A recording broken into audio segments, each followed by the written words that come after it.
Septuagint is a common word which people try to use to describe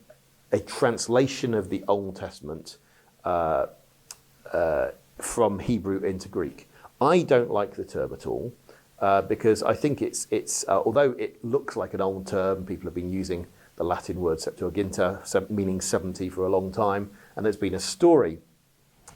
since before the time of Christ about how 70 or 72 translators translated the first 5 books of the Bible into Greek. The problem about the term is it seems to suggest a unified translation of the entire Old Testament. And so people often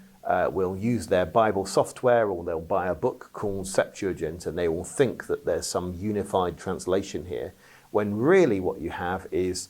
different translations by different people, all of which are old, most of which comes from before the time of Jesus, but it's not a unified translation, and it doesn't have a single status in early Judaism, except we can say there's clearly a lot of dissatisfaction with the earliest Greek translations, and we know that because people were constantly revising them.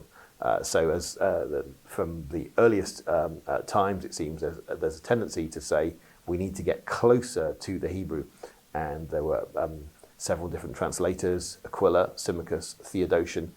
Jewish translators in the early centuries of Christianity who sought to make their own better translations of the Old Testament, and others too.